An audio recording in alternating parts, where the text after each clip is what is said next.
শুরুতেই আমাদের রাজা রামান নামের একজন মার্শাল আর্ট মাস্টারকে দেখানো হয়। সে তার স্টুডেন্টদের মার্শাল আর্ট প্র্যাকটিস করাচ্ছিল। তখন তার ভাই এসে তাকে কোনো কাজের কথা বলে, যার কারণে রাজা সাথে সাথে ঘরে চলে যায়। এরপরে আমাদের রাজার মেয়ে নীলাকে দেখানো হয়। নীলার বয়স 5 বছর। নীলা ঘরে কান্না করতে করতে এসে তার মা আবনিকে বলতে থাকে যে পাশের বাসার রোহান আমাকে খুব জোরে মেরেছে। রাজাও তখন এই কথা শুনে আর জিজ্ঞেস করে লড়াই আগে কে শুরু করেছিল। নীলা বলে রোহানই শুরু করেছিল। এ কথা শুনেই রাজা নীলাকে বলে তাহলে তোমার তাকে ফাইট ব্যাক করা উচিত ছিল। এরপর নীলা আবারও রোহানের কাছে যায় আর তাকে ঘুষি দেওয়ার চেষ্টা করে, কিন্তু সে তো পারে না। উল্টো রোহান তাকে এত জোরে মারে যে সে আবারও মাটিতে পড়ে যায় আর তার হাত থেকে রক্ত বের হতে থাকে। ঘরে এসে সে তার বাবাকে সব কথা খুলে বলে। তার বাবা তখন তাকে মার্শাল আর্ট শিখতে বলে আর এখান থেকে নীলার স্বপ্ন হয়ে যায় সে মার্শাল আর্ট শিখবে। এরপর থেকে সে দিন রাত এক করে দেয় শুধুমাত্রই মার্শাল আর্ট শেখার জন্য। একদিন সে নিজেই রোহানের কাছে যায় আর ইচ্ছে মতো তাকে মেরে আসে। এভাবেই সে নিজের মনের রাগ কমায়। আর এসব দেখে বাকি ছেলেরা তো খুবই অবাক হয়ে যায়, কারণ নীলা তো ছিল খুবই দুর্বল। হুট করে তার এত পাওয়ার দেখে সবার কাছে অবাকই লাগে। দেখতে দেখতে নীলা এত ভালোভাবে মার্শাল শেখে যে সে এরপর থেকে টুর্নামেন্টে যেতে থাকে। সব টুর্নামেন্টে সে জিততেও থাকে, কিন্তু একদিন সে একটা টুর্নামেন্টে হেরে যায়, যার কারণে তার খুব মন খারাপ হয়। সে তখন নিজেকে রুমে বন্ধ করে নেয়। রাজা তখন তাকে অনেক বোঝানোর চেষ্টা করে যে হার জিত তো থাকবেই, এই নিয়ে এত মন খারাপ করার কিছু নেই, সামনের বার সে জিততে পারবে। তারপরেও তো নীলার মন খারাপ হয়েছিল। তখন রাজা নীলাকে একটা প্রমিস করে যে এরপর থেকে সে নীলাকে কখনোই হারতে দিবে না। এরপর থেকেই নীলা তার কড়া প্র্যাকটিস শুরু করে, যার কারণে এক একটা করে সে সব ম্যাচ জিততে থাকে আর চারিদিকে সবাই তাকে নিয়ে কথা বলতে থাকে। এরপরই নীলা একদিন তার চাচুকে জিজ্ঞেস করে যে আচ্ছা, বাবা আমাকে মার্শাল আর্ট শেখাচ্ছে, তাহলে বাবাকে মার্শাল আর্ট কে শিখিয়েছে? নীলার চাচু বলে তোমার বাবাকে মার্শাল আর্ট শিখিয়েছিল তোমার মায়ের দাদা। তোমার বাবা লাগাতার 36টা মার্শাল আর্ট ম্যাচ জিতেছিল, কিন্তু একটা ম্যাচ সে হেরে গিয়েছিল। আর তুমি জানো সে কার সাথে হেরে গিয়েছিল? নীলা জিজ্ঞেস করে কার সাথে? তার চাচু বলে তোমার মায়ের সাথে। নীলা তো এই কথা শুনে খুবই অবাক হয়ে যায় যে তার মাও মার্শাল আর্ট জানে। এরপরে নীলা আর তার বাবা একটা হোটেলে যায় কিছু একটা কেনার জন্য, কিন্তু তখনই সেখানে কিছু লোক একটা ছেলেকে অন্যায়ভাবে মারছিল। এটা দেখে রাজার একেবারেই ভালো লাগে না, তাই সে সাথে সাথে এসে সেই লোকটার হাত ধরে ফেলে। তবে সেই লোকগুলো তো রাজার মজা নিতে থাকে। তারা বলতে থাকে তারা এখনই রাজাকে মেরে তার অবস্থা খারাপ করে দিবে, কিন্তু তখনই রাজা এক এক করে সেখানে থাকা সবাইকে এমন মার মারে যে বাকিরাও খুবই অবাক হয়ে যায়। নীলা তখন দাঁড়িয়ে দাঁড়িয়ে খুব প্রাউডলি এই ফাইট দেখছিল। এরপরই বাড়ি আসার সময় রাজা নীলাকে বলে তুমি জানো আমার একটা ছোট বোন ছিল, আমি তাকে খুব আদর করতাম। আমার বয়স তখন 10 বছর। সেই সময় আমার বোনের সাথে কিছু মানুষ খারাপ কাজ করেছিল। সেই সময় এত মানুষের মাঝে কেউ তার জন্য প্রতিবাদ করেনি। যদি একজন মানুষও সেদিন প্রতিবাদ করত তাহলে হয়তো আমার বোন আমাদের সাথেই থাকতো আজ। আর আমার বোনের নামই ছিল নীলা, তাই আমি ভালোবেসে তোমার নাম রেখেছি নীলা, তোমার ফুপুর নামে। এরপর রাজা নীলাকে জিজ্ঞেস করে যদি কখনো তোমার সামনেই তোমার মায়ের বা আমার সাথে কোনো অন্যায় হয় তুমি কি করবে? নীলা বলে আমি কখনোই চুপ করে থাকবো না, আমি অবশ্যই অন্যায়ের প্রতিবাদ করব। রাজা এসব শুনে বলে হ্যাঁ, তোমার এটাই করা উচিত। আর একটা কথা সব সময় মনে রেখো, অন্যায়ের বিরুদ্ধে কথা বলার জন্য তোমার ভুক্তভোগীকে চেনার দরকার হয় না, অন্যায়ের বিরুদ্ধে সব সময় দাঁড়ানো উচিত। কেননা এটার মাধ্যমেই আমরা আমাদের জীবনের সত্যকে খুঁজে পাই, আমাদের জীবনের আসল অর্থ খুঁজে পাই। এরপর আমাদের 15 বছর পরের দৃশ্য দেখানো হয়। আমাদের একজন মহিলাকে দেখানো হয় যে একজন মন্ত্রীকে ফোন দিয়ে বলে আমার হাজবেন্ড রিক্সা চালিয়ে অনেক কষ্ট করে একটা জমি কিনেছিল। সে আমাকে একবার বলেছিল তার মৃত্যুর পর আমি যাতে এই জমি বিক্রি করে আমার মেয়ের বিয়ে দিই, কিন্তু এখন রামের লোকেরা সেই কাগজপত্র হারিয়ে ফেলেছে আর বলছে এই জমিটা নাকি তাদের। আমি তাদের জমি না দিলে নাকি আমার মেয়েকে তারা মেরে ফেলবে। আমি এখন কি করব কিছুই বুঝতে পারছি না। তারা তো বলেছে আমাকে আজকের মধ্যেই অরিজিনাল ডকুমেন্ট জমা দিতে। এখন আমি যদি পুলিশের কাছে যাই তাহলে তারা আমার ক্ষতি করে দিবে। আপনি কি তাদের সাথে একবার কথা বলতে পারবেন? সেই মন্ত্রী বলে দেখো ওরা রামের লোকজন, অন্য কেউ হলে আমি কথা বলতাম, কিন্তু ওরা খুব খারাপ মানুষ, তাই আমি ওদের সাথে কথা বলতে পারবো না। তুমি বোঝার চেষ্টা করো আর তুমি শুধু অরিজিনাল ডকুমেন্ট তাদের দিয়ে এসো, হয়তো তারা তোমাকে কিছুই করবে না। মহিলা তখন খুবই নিরাশ হয়ে যায় আর ফোনটা কেটে দেয়। তখনই দেখা যায় সেই মন্ত্রী আরেকজনকে বলছে যে রাম বলেছিল যদি এই জমি তার হয়ে যায় তাহলে সে আমাকে 10% দিবে। আর এই বুড়ো মহিলা ভাবছে আমি তাকে সাহায্য করব, কখনোই না। এদিকে আমাদের দেখানো হয় মহিলাদের সামনের সিটে নীলা বসেছিল। নীলা এই সব কথা শুনছিল। তাও সে কিচ্ছু বলে না।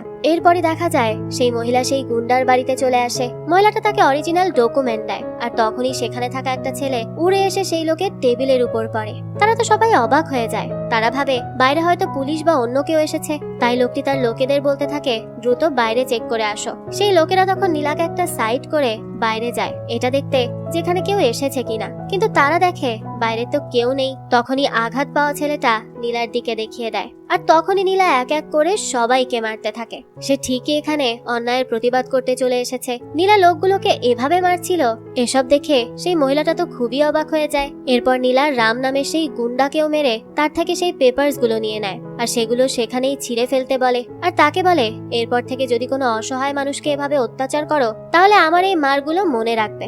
এই বলে সে আবারও লোকটাকে একটা ঘুষি মেরে সাথে সাথে মাটিতে ফেলে দেয়। এরপর নীলা মহিলাটির সামনে আসে আর বলে আপনি এখন নিশ্চিন্তে ঘরে যেতে পারেন, এই লোকগুলো আপনাকে আর বিরক্ত করবে না। মহিলা তখন নীলাকে জিজ্ঞেস করে তুমি তো আমাকে চেনো না, তাহলে তুমি আমার এত বড় উপকার কেন করেছো? নীলা তো কিচ্ছু না বলেই সেখান থেকে চলে যায়। এরপর আমাদের কিছু টিভি চ্যানেলে নিউজ দেখানো হয়, যেখানে বলা হচ্ছিল একটা কেমিক্যাল ফ্যাক্টরির বিস্ফোরণে 47 জন শ্রমিক প্রাণ হারিয়েছে। সরকার ওই এলাকাকে বসবাসের জন্য অনুপযুক্ত ঘোষণা করেছে। কিছুক্ষণ পর আমাদের একটা লোককে দেখানো হয় যে কম্পিউটারে বসে একটা কোম্পানির বিরুদ্ধে অনেকগুলো কথা লিখছিল। সে লিখতে থাকে আমি জানতে পেরেছি এটা কোনো দুর্ঘটনা ছিল না, এটা ছিল আগে থেকেই পরিকল্পিত। এই ঘটনার পেছনে আছে textiles minerals private limited company. আরো খোঁজ নিয়ে দেখলাম গত 5 বছরে তামিলনাড়ুতেও একই ধরনের ঘটনা ঘটেছে। টেক্সটাইলস কোম্পানি যে প্রকল্পগুলো নিয়েছে তার বেশিরভাগের সঙ্গে এমন ঘটনা জড়িত। এতগুলো ঘটনা একসঙ্গে কখনোই নিছক দুর্ঘটনা হতে পারে না। আমার তো ধারণা খনির জন্য কোনো জায়গা দরকার হলে তারা সেটা পাওয়ার জন্য যে কোনো কিছু করতে পারে। সবার জমি হাত বদল হয়ে যাচ্ছে ধীরে ধীরে। দেখতে দেখতে পুরো একটা গ্রাম প্রায় নিশ্চিহ্ন হয়ে গেছে। তাছাড়া হাজার হাজার মৃত্যুর পেছনের রহস্যটা আসলে কি, আমাদের এই সবকিছু জানা দরকার। এরপর আমাদের বরুণ নামের একটা লোককে দেখানো হয়। সে এমন একজন মানুষ যে টাকা কামানোর জন্য সে সবকিছু করতে পারে, আর সেই হলো ওই টেক্সটাইলস কোম্পানির মালিক। বর্তমানে সে একটা প্রজেক্ট করছিল যেটা দিয়ে তারা পাহাড়ের নিচ থেকে অনেকগুলো হীরা কালেক্ট করতে পারবে। কিন্তু সমস্যা হচ্ছে যদি তারা পাহাড় খনন করতে যায় বা টেকনিক্যাল কোনো জিনিস দিয়ে খনন করার চেষ্টাও করে, তারপরেও সেটা স্লাইড হয়ে পড়ে যাবে, যার কারণে 1300 মানুষ মারা যাওয়ার সম্ভাবনা আছে। আর এই কারণে সরকার তাদের কখনো এই প্রজেক্টের জন্য হ্যাঁ বলবে না। আর দ্বিতীয় সমস্যা হলো কার্তিক নামের একজন পরিবেশ কর্মী আছে যে আমাদের প্রজেক্ট চেক করে দেখেছে। সে আমাদের প্রতিটা প্রজেক্টের ডেটা ধীরে ধীরে কালেক্ট করেছে। আমাদের তাকে অবশ্যই হ্যান্ডেল করতে হবে, নাহলে পরিস্থিতি আমাদের হাতের বাইরে চলে যাবে। এসব শুনেই বারুণ শয়তানের মতো একটা হাসি দেয়। আমাদের এরপর নীলার পরিবারকে দেখানো হয়, যারা এখনো আগের মতোই সবাই একসাথে থাকে। আজকে নীলার চাকরির প্রথম দিন, তাই তারা সবাই খুব খুশি ছিল, আর নীলাও তার চাকরির জন্য খুব এক্সাইটেড ছিল। সে তো প্রথম দিন গিয়েই তার কাজ খুব ভালো করে বুঝে নেয়। এরপর আমাদের দেখানো হয় তার অফিসের কাজ করা শেষ হলে সে তার চাচার সাথে ওষুধের দোকানে কাজ করে, আবার বিভিন্ন বাচ্চাদের মার্শাল আর্টও শেখায়। সব মিলিয়ে তার জীবন ভালোই যাচ্ছিল। এরপর নীলা চাচুর সাথে কথা বলে সে জানতে পারে যে তারা এখন আলাদা ঘর নিবে আর সেখানেই থাকবে। নীলা তখন তার চাচুর সিদ্ধান্তে খুব খুশি হয়। আমাদের এরপর একটা পুলিশকে দেখানো হয় যে একটা লোকের সাথে কথা বলছিল। পুলিশ বলে কোনো একটা বোকা লোক গোডাউনে ঢুকে জব্দ করা আধা কেজি গাঁজা নিয়ে পালিয়েছে। ইন্সপেক্টর যদি এটা জানতে পারে তাহলে আমি শেষ। সোমবার সকালেই কোর্টে জব্দ করা মালামালগুলো জমা দিতে হবে, তুমি কি কিছু করতে পারবে? সেই লোকটা বলে স্যার কিছু একটা ব্যবস্থা করতে আমার অন্তত 2 দিন সময় লাগবে। পুলিশ বলতে থাকে পান্ডে তুমি খুব ভালো করেই জানো যে আমি তোমার জন্য অনেক কিছু করেছি। পান্ডে বলে আমি বলেছি তো স্যার আমার সময় লাগবে, তবে এটা তো বলিনি যে ব্যবস্থা আমি করতে পারবো না। একটা লোক কিছু মাল নিয়ে এসেছে, রামের কাছে গিয়ে বলুন আমি পাঠিয়েছি, সে অবশ্যই আপনাকে সাহায্য করবে। তো এরপরে অফিসার চলে এলে পুলিশ বলতে থাকে তুমি আমাকে তার ডিটেলস পাঠিয়ে দাও, আমি তার সঙ্গে পরে কথা বলে নিব। অফিসার খুবই সত্যবাদী এবং নির্ভয় একজন মানুষ। এখন অফিসার এলে একজন বলে আমরা একজন অপরাধীকে ধরেছি যে একটা মেয়ের সাথে খারাপ ব্যবহার করেছিল। অভিযোগের ভিত্তিতে মনে হচ্ছে ছেলেটাই অপরাধী। তখন পুলিশ জেলের ভেতরে চলে যায় আর ছেলেটাকে বলে আমরা রাস্তা দিয়ে যাওয়ার সময় যদি কোনো মেয়ের সাথে আমাদের ধাক্কা লাগে তখন আমরা 1000 বার এটা চিন্তা করি যে মেয়েটা আমাদের নিয়ে কি ভাববে, অথচ তোমাদের মতো কিছু মানুষরূপী পশু আছে যারা মেয়েদের সাথে খারাপ কাজ করে থাকে, তোমার কি একটুও খারাপ লাগে না? এটা বলেই সে ছেলেটাকে খুব মারতে থাকে। এরপর আমাদের একটা লোককে দেখানো হয়, সে খাবার খাচ্ছিল। তখন খাবারের লবণ বেশি হয়ে যাওয়ায় সে তার স্ত্রীকে অনেক কথা শোনাতে থাকে। তার স্ত্রী আর এসব সহ্য করতে পারে না, তাই এবার তার স্ত্রীও তাকে কথা শোনাতে থাকে। এতে লোকটা এতটাই রেগে যায় যে সে তার স্ত্রীকে একটা থাপ্পড় মেরে বসে। তখন তার স্ত্রী বলে আমাকে মেরে ফেলো, এটাই ভালো হবে। 6 মাস ধরে আমি আর আমার বাচ্চা কিভাবে আছি সেই খবর তুমি রাখো না, সংসারে কোনো টাকা দাও না, কিন্তু এখন খাবারের লবণ কম হয়েছে দেখে তুমি এটা নিয়ে কমপ্লেন করতে এসেছো? তোমার লজ্জা করে না? তোমাদের মতো মানুষের তো মরে যাওয়া উচিত। এইসব কথা শুনে লোকটা ভীষণ রেগে যায় আর ঘর থেকে বের হয়ে যায়। এরপর সে মোরন নামের একটা লোককে ফোন করে আর বলে, আমার কাছে টাকা নেই বলে আমার স্ত্রী আমার সাথে খারাপ ব্যবহার করতে পারছে, কিন্তু আমার যখন টাকা হবে তখন আমি তাকে দেখিয়ে দিব যে আমি কি জিনিস। মোরন তখন বলে, মেয়েরা এমনই হয়, টাকা থাকলেই তাদের কাবুতে করা যায়, কিন্তু তুমি চিন্তা করো না, আমাদের সামনে টাকা কামানোর অনেক বড় একটা সুযোগ আসছে। লোকটা তখন মোরনকে বলে, তুমি বলেছিলে আমাকে রামের সাথে কাজ করার সুযোগ করে দিবে, তো তুমি কি তার সাথে কথা বলবে? মোরন বলে, আমি তার সাথে কথা বলেছি, সে তোমাকে একবার দেখতে চায়, তাই চলে এসো। তার সাথে দেখা করে কথা বলে কিছু তো একটা ব্যবস্থা নিশ্চয়ই হয়ে যাবে। এখান থেকে দৃশ্য পরিবর্তন হয়। আমাদের নীলাকে দেখানো হয় যে তার অফিসে কাজ করছিল। তখন সেখানে একজন এসে নীলার পাশে থাকা মেয়েটাকে বলে, স্যার তাকে অফিসে ডেকেছে। এই কথা শুনে মেয়েটা তো খুব ঘাবড়ে যায়, কিন্তু তবুও তাকে অফিসের দিকে যেতে হয়। এই ব্যাপারটা নীলা লক্ষ্য করে, তবে সে তেমন একটা কিছু বুঝতে পারে না। কিন্তু যখন সে কাজ করছিল তখন দেখতে পায় তার বস জানালা দিয়ে তার দিকে অদ্ভুত ভাবে তাকিয়ে আছে। এটা দেখে নীলার একদমই ভালো লাগে না, তার বেশ অস্বস্তি ফিল হয়, কিন্তু সে কিছু বলতেও পারে না। এদিকে আমাদের একজন মন্ত্রীকে দেখানো হয়। বরুণ সেই মন্ত্রীর সাথে দেখা করতে আসে। আচ্ছা, এই বরুণকে হয়তো আমি অনেক জায়গায় মরণ মরণ বলেছি, তো ব্যাপারটা একটু ক্ষমা সুন্দর দৃষ্টিতে দেখবেন। যাক, এরপর দেখা যায় মন্ত্রী বলে, আপনারা যে প্রজেক্ট নিয়ে কাজ করছেন সেখানে মানুষ কখনোই আপনাদের নিজেদের জমি দিতে রাজি হবে না। মানুষ আপনাদের বিরুদ্ধে আন্দোলন করছে। এর মধ্যে যদি তারা জানতে পারে যে আমি আপনাদের সাথে কাজ করছি তাহলে ব্যাপারটা খুব খারাপ হবে। কিন্তু আপনারা বলুন, আপনারা জমি কতদূর পর্যন্ত খনন করতে চান? বরুণ বলে 1500 কিলোমিটার পর্যন্ত। এই কথা শুনে মন্ত্রী বলে, কিন্তু এখানে মাত্র 300 কিলোমিটার পর্যন্ত কাজ করা যাবে, না হলে পুরো গ্রাম ধ্বংস হয়ে যাবে, পুরো জনপদ বিপদের মুখে পড়বে। এরপর জিজ্ঞেস করা হয় এই প্রজেক্টের মূল্য কত? তখন একজন জানায় 7000 কোটি। মন্ত্রী বলতে থাকে, এর 15% অর্থাৎ 1000 কোটি টাকা সাদা টাকা হিসেবে আমার ট্রাস্টে ট্রান্সফার করে দিন। এই কথা শুনে বরুণ অবাক হয়ে যায় আর জিজ্ঞেস করে, কিন্তু এত টাকা কেন? মন্ত্রী বলে, 1300টা প্রাণের বিনিময়ে আপনি 1000 কোটি টাকাও দেবেন না? আর এটাও তো খুব ঝুঁকিপূর্ণ কাজ। ভবিষ্যতে যদি আমি ধরা পড়েও যাই তাহলে সেই টাকাটা অন্তত তার ক্ষতিপূরণ হওয়া উচিত, তাই না? এই কথা শুনে বরুণ কিছু একটা ভাবতে থাকে। সেরপর তার উকিলকে ডেকে আনে আর জিজ্ঞেস করে তার অ্যাকাউন্টে বর্তমানে কত টাকা আছে। উকিল জানায়, এই তো 700 কোটি টাকার মতো আছে। বরুণ বলে, আমাদের যত ছোট ছোট শেয়ার আছে সবকিছু বিক্রি করে দাও, কিন্তু তারপরেও এই ডিলে সাইন করাও, এটা আমার জন্য খুব গুরুত্বপূর্ণ ডিল। এরপরই উকিল সেখান থেকে চলে গেলে বরুণ আব্রাহাম নামের একজনকে ফোন করে আর বলে, যত তাড়াতাড়ি সম্ভব আমার 1000 কোটি টাকা লাগবে, তাও আবার সাদা টাকা, তাই আজকে রাতের মধ্যেই কাজ হয়ে যাওয়া দরকার, সবকিছু তুমি ম্যানেজ করো। আব্রাহাম বলে, ঠিক আছে, আপনি কোনো চিন্তা করবেন না, কাজ হয়ে যাবে। এরপর বরুণ কারান নামের একজনকে কল করে আর সামাজিক পরিবেশ কর্মী কার্তিকের ব্যাপারে সবকিছু বলে আর বলে আজকের মধ্যেই তাকে ঠিকানা লাগাতে হবে। এরপর আমাদের দেখানো হয় কার্তিক তার মেয়েকে নিয়ে স্কুল থেকে বাড়ি আসছিল। অন্যদিকে গুন্ডারা সবাই তাকে মারার জন্য প্রস্তুতি নিচ্ছিল। কার্তিক যখন নিজের ঘরে আসে তখন দেখে পুরো ঘর রক্তাক্ত অবস্থায় পড়ে আছে। ঘরের একটু ভেতরে যেতেই সে দেখে তার স্ত্রীর দেহ একদম রক্তে মাখামাখি হয়ে বিছানায় পড়ে রয়েছে। এটা দেখে তো কার্তিক আর তার মেয়ে কান্নায় ভেঙে পড়ে। তখনই দেখা যায় গুন্ডাগুলো তার বাড়িতেই লুকিয়েছিল। এরপর গুন্ডাগুলো কার্তিক আর তার মেয়েকেও মেরে ফেলে। একটু পরই অন্য কিছু লোক এসে এখানে পুলিশকে বলে যে কিছুদিন আগে কার্তিক আমাদের বিরুদ্ধে একটা আর্টিকেল বের করেছিল যেখানে সে আমাদের স্মাগলিং এর কথা ফাঁস করে দিয়েছে, আর তার বদলা নিতেই আমরা তাকে, তার মেয়েকে আর তার স্ত্রীকে মেরে ফেলেছি। এখন আমরা যেহেতু ধরা পড়ে গেছি তাই আমরা নিজেদের দোষ স্বীকার করে নিচ্ছি। অন্যদিকে টাকা পাচারের কাজও সম্পূর্ণ হয়ে যায়। সব দিক থেকে বরুণ জিতে যায়, যার কারণে সে খুব বেশি খুশি হয়। এদিকে আমাদের নীলাকে দেখানো হয়। অফিসের কাজ শেষ করে নীলা বাড়ি ফিরছিল। তখনই তার অফিসের বস তার সাথে একই গাড়িতে উঠে পড়ে। একটু পর একজন প্যাসেঞ্জার গাড়ি থেকে নেমে গেলে তার বস তাকে জিজ্ঞেস করে, তুমি কিছুদিন আগে অফিসে জয়েন করেছো তাই না? তোমার বেতন কত? নীলা বলে 30,000। তার বস বলতে থাকে, এটা তো অনেক কম টাকা। আচ্ছা, তুমি চিন্তা করো না, আমি তোমার তাড়াতাড়ি প্রমোশনের ব্যবস্থা করে দিব। তুমি জানো না এই চাকরিতে হার্ডওয়ার্ক ম্যাটার করে না, ম্যাটার করে আমার রিপোর্ট। আমি কাকে কিভাবে প্রমোট করব সেটা শুধুই আমার হাতে থাকে।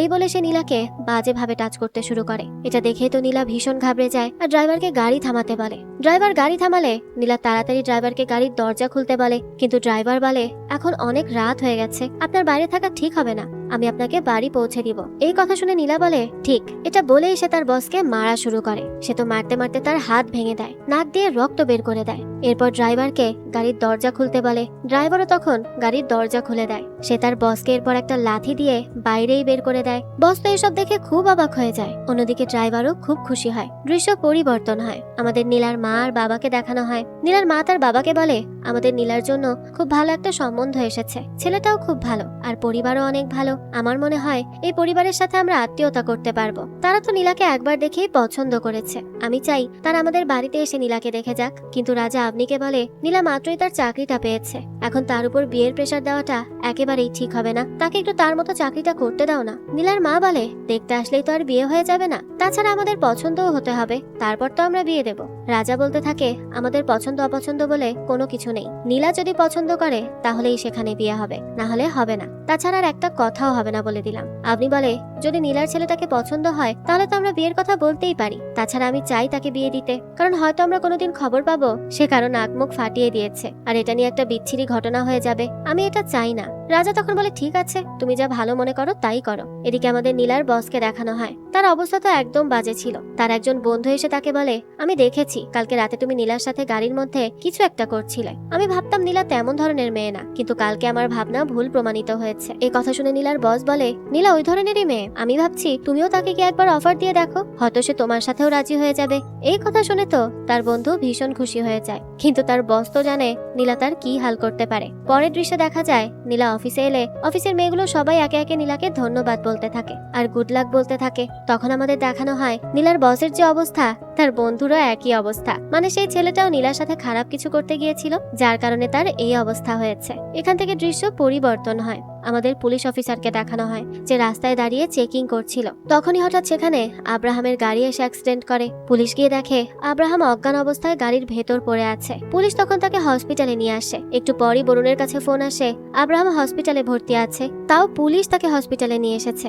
এসব শুনে তো বরুণ ভয় পেয়ে যায়। সে বলতে থাকে যদি পুলিশ আব্রাহামের আসল পরিচয় জেনে যায় তাহলে সবকিছু শেষ হয়ে যাবে। তখনই দেখা যায় হসপিটালে কিছু মুখোশধারী লোক অস্ত্র নিয়ে চলে আসে। আসলে সেই মুখোশধারী লোকেরা আব্রাহামকে নিতে এসেছে আর তাদের খবর দিয়েছিল অফিসারের পাশে থাকা সেই পুলিশ। সেই মুখোশধারী লোকগুলো যখন এখানে আসে তখন অফিসারের সাথে থাকা পুলিশ বলে আমার মনে হচ্ছে এই লোকগুলো এই ছেলেটাকে মারতে এসেছে। কিন্তু যখন সেই মুখোশধারী লোকগুলো অফিসারের দিকে এগিয়ে আসতে থাকে তখন অফিসার আব্রাহামের পায়ে একটা গুলি করে দেয়। এটা দেখে তো তারা সবাই ভয় পেয়ে যায়। অফিসার এবার আব্রাহামের বুকে গান পয়েন্ট করে।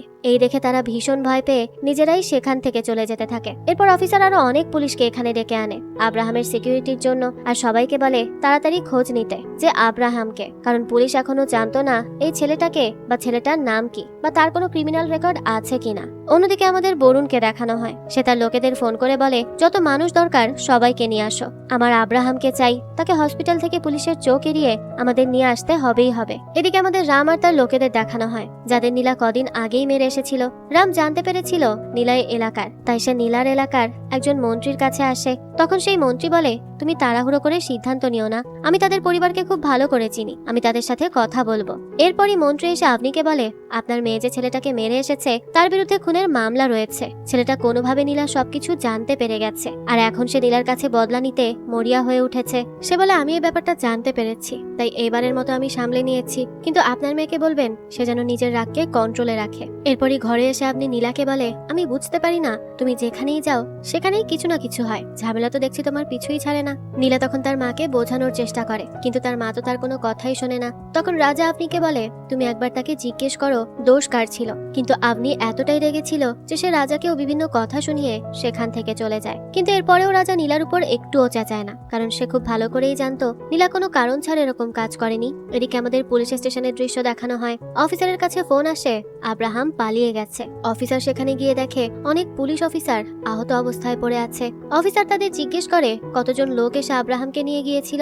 একজন পুলিশ বলে কেউ আসেনি। তখন আমাদের 30 মিনিট আগের দৃশ্য দেখানো হয়। আব্রাহামের জ্ঞান ফিরে আসে। তখন একজন পুলিশ বলে এই ছেলেটার জ্ঞান ফিরে এসেছে, আমাদের অফিসারকে এখনই কল দিতে হবে। কিন্তু তখনই আব্রাহাম সেখান থেকে উঠে সেই পুলিশগুলোকে মারতে থাকে আর সবাইকে মেরে সেখান থেকে বের হয়ে আসে। এরপর সে বরুণকে কল দেয় আর তার জন্য একটা প্রাইভেট জেটের ব্যবস্থা করতে বলে, কারণ কাল সে দুবাই চলে যাবে, কেননা পুলিশ তার চেহারা দেখে ফেলেছে।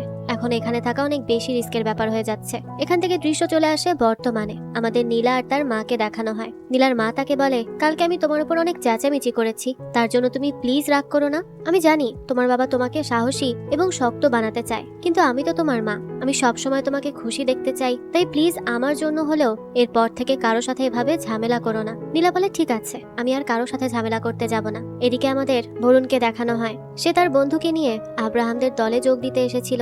তখন দেখা যায় আব্রাহামকে ডাক্তার কল করে আর বলে, তোমার পায়ের ক্ষতটা বেশি একটা না, তাই আমি তোমাকে কিছু ওষুধ লিখে দিব, সেগুলো 1 সপ্তাহ ধরে খেলে তুমি ভালো হয়ে যাবে, চিন্তার কিছু নেই। এখন সমস্যা হলো আব্রাহামের গ্যাংয়ের সবাইকে পুলিশ চিনে গেছে, যার কারণে কেউ বাইরে যেতে পারবে না, তাই নতুন একজনকে দরকার। তখনই বরুণ তার বন্ধুকে তাদের সাথে পরিচয় করিয়ে দেয়। তাই তারা এবার সবাই মিলে সিদ্ধান্ত নেয় তাকে এখন ওষুধ নিয়ে আসার জন্য বাইরে পাঠানো হবে। কিন্তু যেহেতু তাদের কাছে প্রেসক্রিপশন ছিল না, তাই কেউ তো তাদের ওষুধ দিতে চাইবে না। তাই তারা লোকটির সাথে একটা ছুরি দিয়ে দেয় আর বলে, যদি কেউ প্রেসক্রিপশন চায় তাহলে তাকে ছুরি দেখিয়ে ভয় দেখাবে। অন্যদিকে আমাদের নীলাকে দেখানো হয় যে তার ঘরে বসেছিল। তখন তার মা তাকে বলে, তোমার চাচু কিছু কাজের জন্য বাইরে গেছে, তোমাকে তার দোকান সামলাতে হবে। নীলা তখন তার চাচার দোকান সামলানোর জন্য বেরিয়ে পড়ে। এদিকে সেই লোকটা বাজারে চলে আসে। সে এদিক ওদিক তাকিয়ে দেখে বিভিন্ন ওষুধের দোকানে ছেলেরা দাঁড়িয়ে আছে। কিন্তু যখন সে নীলাকে ওষুধের দোকানে দেখে তখন সে ভাবে মেয়েটাকে ভয় দেখালে মেয়েটা এমনিতেই ওষুধ দিয়ে দিবে। তাই সে নীলার দোকানে যায়। সে দোকানে গিয়ে নীলাকে ওষুধ দিতে বলে, কিন্তু নীলা বলে, প্রেসক্রিপশন ছাড়া আমি কোনো ওষুধ দেব না। তখনই লোকটা নীলাকে ছুরি দেখায়। নীলার তো খুব রাগ হচ্ছিল, কিন্তু তখনই তার মা তার ফোনে কল দেয় আর তার মনে পড়ে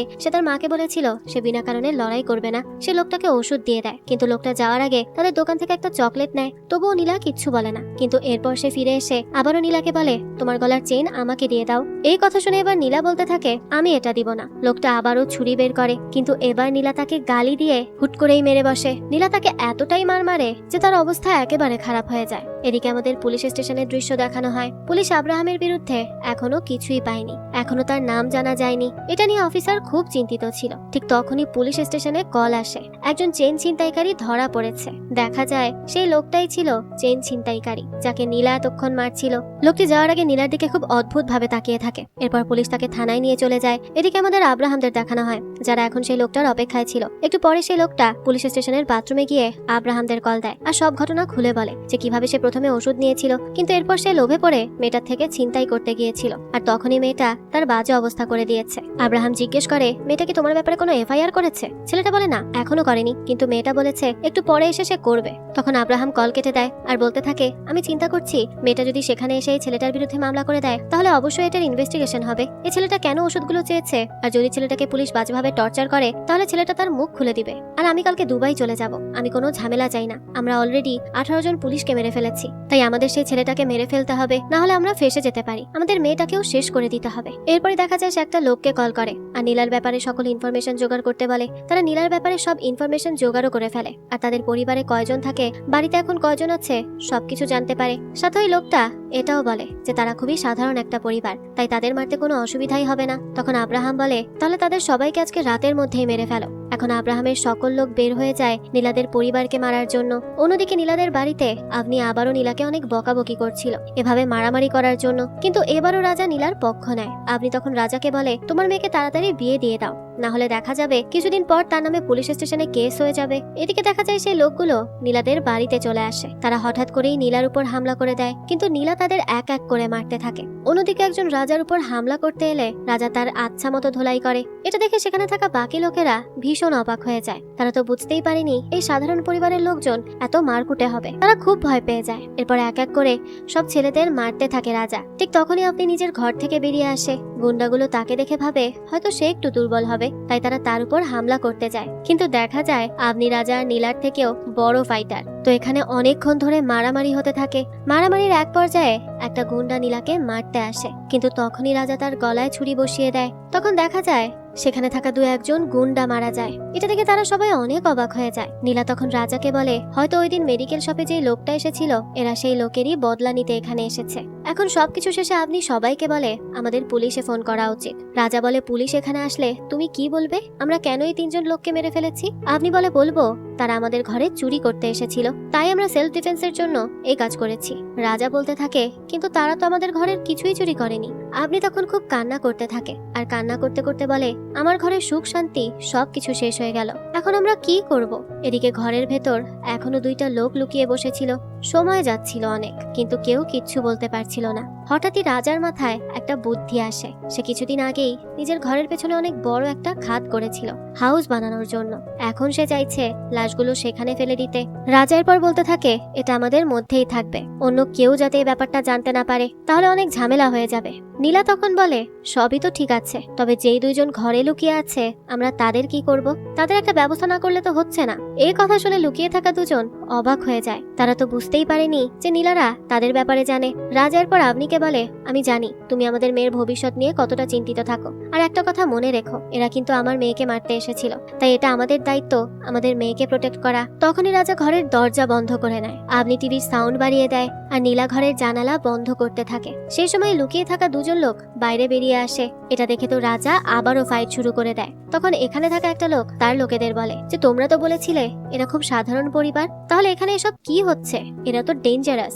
অন্যদিকে আমাদের আব্রাহামকে দেখানো হয় সে পাগলের মতো তার মানি ব্যাগ খুঁজছিল, তবে সে তার মানি ব্যাগ খুঁজেই পাচ্ছিল না। দেখা যায় অনেক খোঁজাখুঁজির পর সে তার মানি ব্যাগটা পেয়ে যায়, কিন্তু তখনই আব্রাহাম দেখে এটা সেই মানি ব্যাগ না যেটা সে খুঁজছিল। নীলাদের বাড়িতে যে আছে তার মানি ব্যাগ আর আব্রাহামের মানি ব্যাগ একরকম, তাই সেই লোকটা ভুল করে আব্রাহামের মানি ব্যাগ নিয়ে গিয়েছিল। কিন্তু এখানে সমস্যা হলো আব্রাহামের মানি ব্যাগে সেই 1000 কোটির চেক ছিল।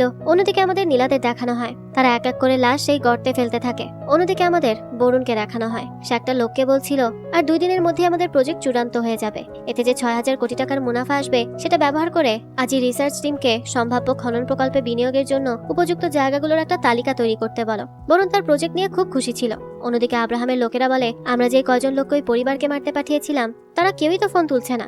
আব্রাহাম বলে, একজনও ফোন তুলছে না তার মানে কোনো বিপদ হয়েছে, এটা মোটেও স্বাভাবিক কিছু না। এদিকে আমাদের একটা পুলিশ স্টেশনের দৃশ্য দেখানো হয়। একজন পুলিশ অফিসার পুলিশ স্টেশনে আব্রাহামের ছবি দেখে আর এটা দেখেই সে চমকে ওঠে, মনে হচ্ছিল সে আব্রাহামকে চেনে। এদিকে আমাদের বরুণকে দেখানো হয় সে সিদ্ধার্থ নামের একজন লোককে তার সঙ্গে কথা বলতে ডেকে আনে। সিদ্ধার্থ কাল রাতে গুরুরাম নামের একজন এমডির সাথে বরুণের প্রজেক্ট নিয়ে কথা বলেছে। বরুণ এটা জানতে পেরেছে, তাই সে এখন সিদ্ধার্থকে ডেকে এনেছে, কিন্তু সে এক কথায় মানা করে দেয়। তবে বরুণ তাকে প্রমাণ দিলে সিদ্ধার্থ তার কাছে ক্ষমা চাইতে থাকে, কিন্তু সে খুব খারাপভাবে সিদ্ধার্থকে খুন করে ফেলে। অন্যদিকে আব্রাহামরা সেই লোকটাকে আবারও কল করে, একটু আগে যাকে ফোন করে গুন্ডাগুলোকে নীলার বাড়িতে পাঠিয়েছিল। কিরুবা বলে, তোমরা যে লোকগুলোকে পাঠিয়েছো তারা একজন ফোন তুলছে না, কিছু খবর আছে, তোমরা কি একবার চেক করে আসো। এখন তারা আবারও নীলাদের বাড়ির সামনে যায়, দেখে সবকিছু খুব নর্মাল ভাবে চলছে, মানে এখানে কিছুক্ষণ আগে যে কোনো লোক এসেছিল এবং কাউকে খুন করা হয়েছিল এর কিছুই বোঝা যাচ্ছিল না। তাই সেই ছেলেগুলো এবার আব্রাহামের ভাইকে কল করে আর বলে, আমরা তো এখানে কিছুই দেখতে পাচ্ছি না, হয়তো আমাদের লোকেরা এখানে আসেনি। এদিকে রাজা যায় সব প্রমাণ লোপাট করতে, যাতে তাদের উপর কেউ সন্দেহ না করে। অন্যদিকে আমাদের আব্রাহামের ভাইকে দেখানো হয় সে একটা লোককে কল করে আর বলে, গত মাসে শিবার উপর যারা হামলা করতে চেয়েছিল তাদের একটা তালিকা দাও। ছেলেটা বলে, আমি তো সঠিক বলতে পারি না, তো কিছুদিন আগে একজন পুলিশ তাকে খুঁজতে এসেছিল পুলিশ স্টেশন থেকে। এখন কিরুবা সন্দেহ করে হয়তো পুলিশ এই সবকিছুর সাথে জড়িত আছে আর তাদের লোকগুলোকে পুলিশে অ্যারেস্ট করে নিয়ে গেছে, তাই সে একটা লোককে পাঠায় এই সবকিছুর খোঁজ নিতে। কিন্তু পুলিশ স্টেশনে এসে সেই লোকটা জানায় তাদের একটা লোক পুলিশ স্টেশনে নেই। এই কথা শুনে কিরুবা খুবই অবাক হয়ে যায়, তারা বুঝতে পারছিল না তাহলে এতগুলো লোক একসাথে কিভাবে গায়েব হয়ে গেল, এটা কি আদৌ সম্ভব নাকি। অন্যদিকে নীলা দেখা যায় তার বাবার পুলিশ স্টেশনে চলে আসে, সে ওই চেইন চুরির মামলায় লোকটার বিরুদ্ধে কেস করতে এসেছিল। অন্যদিকে কিরুবা এখনো ভাবছিল যে পুলিশ হয়তো তাদের সেই লোকগুলোকে ধরে নিয়ে গেছে, তাই সে পুলিশ অফিসারকে কল করে আর বলে, আমি জানি তুমি আমার ভাইকে ধরার জন্য আমাদের বাকি 5 জন লোককে ধরে নিয়ে গেছো, তবে তুমি একটা কথা মনে রেখো, তাদের তুমি যতই টর্চার করবে তারা কখনোই তাদের মুখ খুলবে না। তবে তোমার ছেলে তাদের মতো না, তোমার ছেলেকে আমি ধরে এনেছি, তোমাকে একটা ভিডিও পাঠাচ্ছি, দেখে নাও। দেখা যায় সেই অফিসারের ছেলের হাতে স্ক্রু ড্রাইভার ঢুকিয়ে দিয়েছে। অফিসার তাকে বোঝানোর অনেক চেষ্টা করে, কিন্তু সেসবের কিছুই জানে না। তবে সে বলে, আমাদের লোকগুলোকে না বের করলে আমি তোমার ছেলের মাথা কেটে রেখে দিব। অফিসারের এত রাগ হয় এই কথা শুনে যে সে এসে সেই চেইন চোর লোকটাকে খুব মারে আর তাকে কিরুবার আওয়াজ শুনিয়ে জিজ্ঞেস করে এটা কে হতে পারে। তখন সেই ছেলেটা সবকিছু খুলে বলে। এই মুহূর্তে নীলা আর তার বাবাও পুলিশ স্টেশনে উপস্থিত ছিল। তারা যখন এই সবকিছু জানতে পারে তখন তারা অনেক বেশি অবাক হয়। অন্যদিকে পুলিশ অফিসারকে অন্য একজন পুলিশ কল করে আর বলে, আমি দেখেছি তোমরা একটা লোকের ছবি ফ্যাক্স করেছো, সে কোনো সাধারণ ক্রিমিনাল না। 8 বছর আগে তাকে ধরার জন্য অনেক পুলিশকে নিজের জীবন দিতে হয়েছিল, কিন্তু তাকে পুলিশ কখনোই ধরতে পারেনি। এরপর পুলিশ সিদ্ধান্ত নেয় তাকে যেখানেই দেখবে সেখানেই এনকাউন্টার করে মেরে ফেলা হবে, কিন্তু সে নিজেই পুলিশের 15 জন সদস্যকে মেরে সেখান থেকে পালিয়ে গিয়েছিল। অন্যদিকে আমাদের আব্রাহামকে দেখানো হয় সে কিরুবাকে বলে, টাকাটা আমার প্রয়োজন, তাই এবার এটার খোঁজ করতে আমি যাব।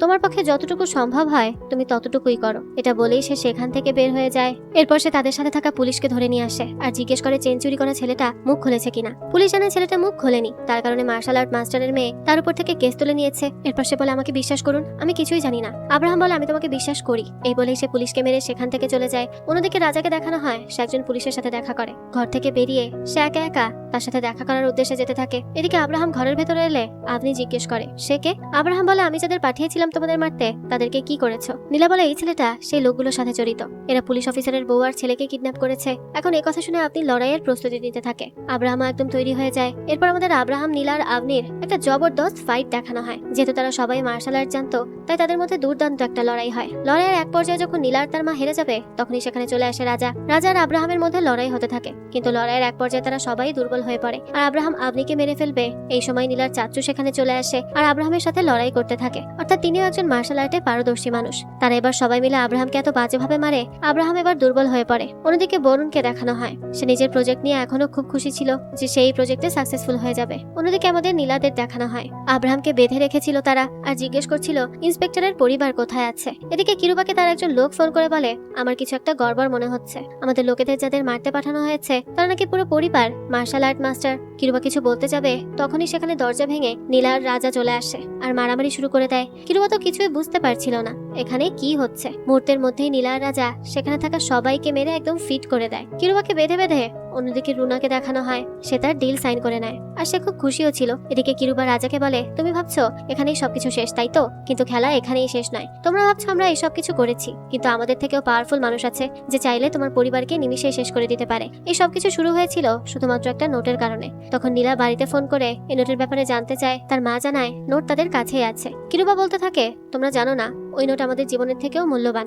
তোমরা আমাদের ওই নোট দিয়ে দাও, কথা দিচ্ছি তোমাদের জীবন বেঁচে যাবে। নীলারা প্রথমে রাজি হয়ে যায়, কিন্তু এরপর রাজা কিছু ভেবে নীলাকে বলে আমার মনে হচ্ছে যদি আমরা তাদের এই নোট দিয়ে দিই তাহলে বড় কোনো ক্ষতি হবে, তাই এবার তুমি সিদ্ধান্ত নাও কি করবে। নীলা কি সিদ্ধান্ত নিবে কিছুই বুঝতে পারছিল না। এখন তার মনে পড়ে এই প্রজেক্ট যদি সম্পূর্ণ হয়ে যায় তাহলে অনেক মানুষের ঘর বাড়ি ভেঙে যাবে। তাই সে জিজ্ঞেস করে এই প্রজেক্টে কি অনেক মানুষের ক্ষতি হবে। কিরুবা বলে সেটা দিয়ে তুমি কি করবে, তুমি শুধু আমাদের নোট দিয়ে দাও। এ কথা শুনে নীলার খুব বিরক্ত লাগে। সে বলতে থাকে তোমরা তো কারো কোনো কথাই ভাবছো না, তাহলে আমরা তোমাদের কথা কেন ভাববো। এটা বলে তারা সেখানেই সেই কিরুবা আর তার সাথে থাকা লোককে মেরে ফেলে আর দরজার নিচ দিয়ে অফিসারের স্ত্রী আর ছেলের লোকেশন বলে দেয়। কিছুক্ষণ পর পুলিশ সেখানে চলে আসে এবং অফিসারের স্ত্রী ছেলেকে উদ্ধার করে। এরপর সবার লাশ পুলিশ নিয়ে যায়। অন্যদিকে সবকিছু না জানা বরুণ এখনো তার সাকসেসের জন্য সেলিব্রেট করছিল। এরপর নিউজে দেখানো হয় বিখ্যাত বিজনেসম্যান বরুণের ম্যানেজারের অদ্ভুতভাবে মৃত্যু হয়েছে, তাকে কেউ একজন মেরে ফেলেছে, কিন্তু কি কারণে এসব করা হয়েছে এখনো স্পষ্ট হয়নি। অন্যদিকে আমাদের বরুণকে দেখানো হয় যে তার পুরো সোর্স লাগিয়ে দিয়েছিল তার লোকেদেরকে যে মেরেছে তাকে খুঁজে আনার জন্য। এদিকে পুলিশও একই কাজ করছিল, কিন্তু নীলা আর তার পরিবার এত সুন্দরভাবে প্রমাণ লুকিয়েছে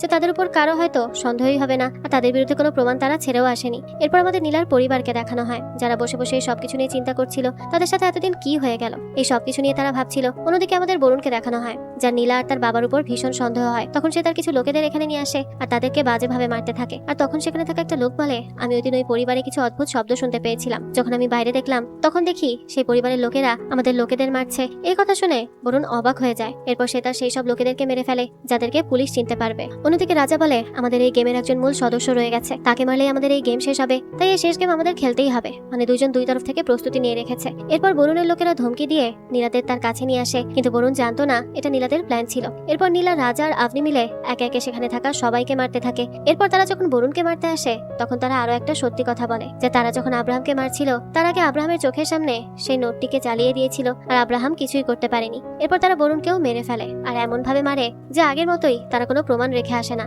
যার কারণে পুলিশ ইনভেস্টিগেশন করেও কিছুই পায় না। আর এভাবেই তারা সমাজের চোখ এড়িয়ে এতগুলো মানুষের জীবন বাঁচিয়ে নেয়। এরপর আমাদের 3 মাস পরের দৃশ্য দেখানো হয়। নীলা আর তার পরিবার এখন আগের মতোই সাধারণ একটা পরিবার হয়ে গেছে, কিন্তু নিউজে এখনো বলা হচ্ছে বরুণ আর তার লোকেদের রহস্যজনকভাবে মৃত্যুর ইনভেস্টিগেশন পুলিশ এখনো চালিয়ে যাচ্ছে। তবে পুলিশ এখনো কোনো ক্লু পায়নি। আর এর সাথে সাথে এই গল্পটাও এখানেই শেষ হয়ে যায়।